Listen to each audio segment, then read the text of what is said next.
Welcome to the Geek Easy.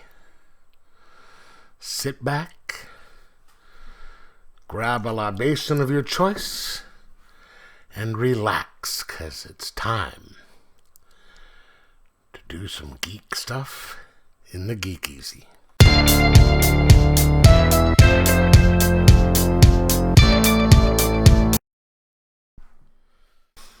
Welcome back to the Geek Easy, fellow geeks. Let's grab a beverage of your choice,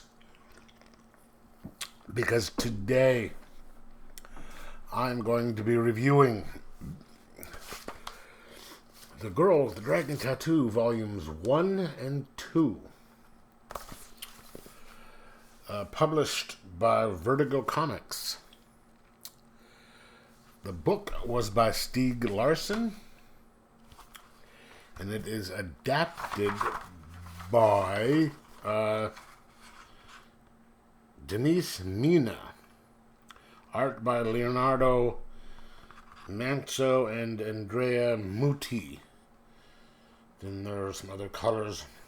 It's based on the novel The Girl with the Dragon's Tattoo by Stieg Larsson.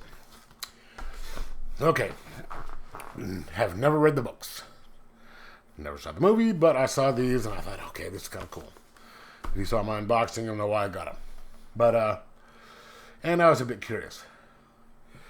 So, the basic premise of this book, of this adaptation, is there is a massive corporation in Sweden, which is where this book takes place, and there's the head of it was suspected to be involved in some sort of economic malfeasance, and the one guy died and all that. And so he's under some sort of investigation, and there was a trial.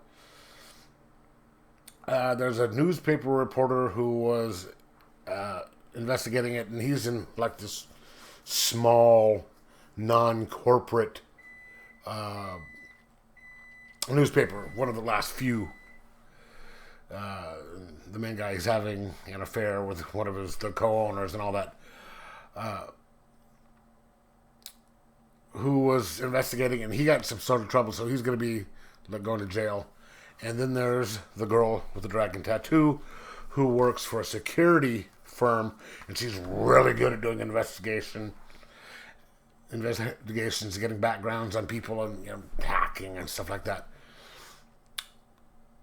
She was investigating the head guy too, but for different reasons. So the reporter gets called in by the head of the corporation because his niece, who's like a daughter to him, disappeared in 1966. He wants to know what happened to her because he doesn't have much time left. And there's some deaths. And so, newspaper reporter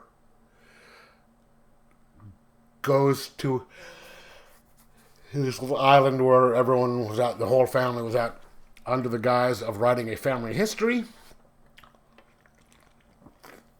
of this guy's family, because they're all assholes. And, but really he's investigating this girl's presumed death, because he suspects that someone in the family did it. And the girl with the dragon tattoo, she's got her own problems and investigating the stuff.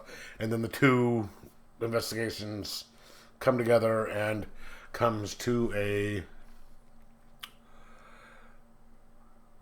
dramatic conclusion.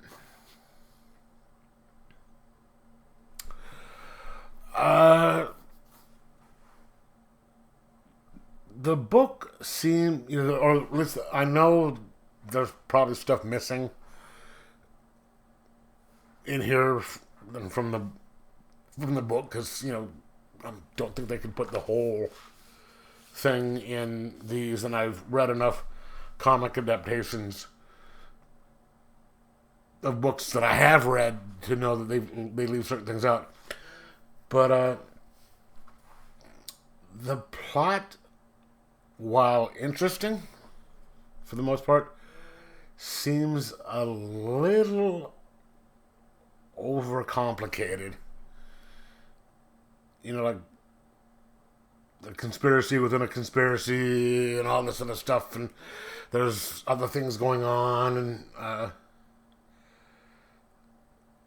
it just seems a little.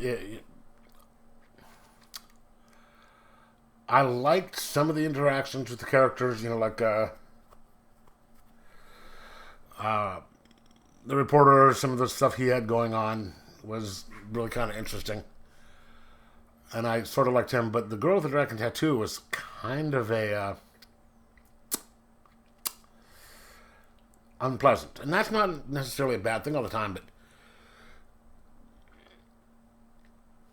she, near the end, made a what I refer to as an executive decision, which kind of hindered things getting solved in a correct fashion. And she's like, well, you know, she presumes to speak for these people that she didn't know, and, you know, thinking that they'd want something like this to happen when she didn't know.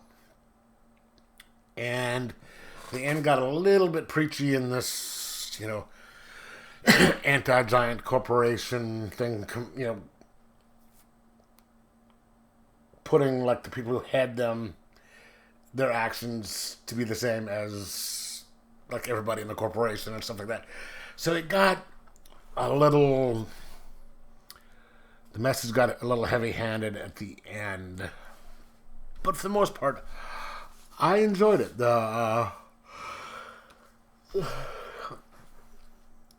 It was, you couldn't really tell who the bad guy was until the end, and then there was also not really a red herring,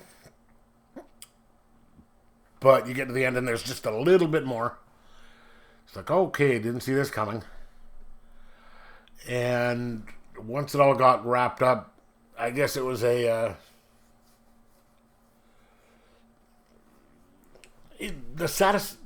ending was not really satisfactory because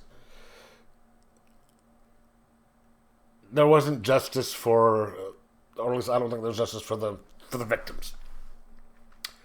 If you've read the book, you understand what I'm getting at, but I just don't want to spoil anything for people who might be reading it later. So that was kind of a letdown at the end. But overall, I enjoyed it up to the end. The art was good. I mean, not fantastic. And I'm kind of glad that I got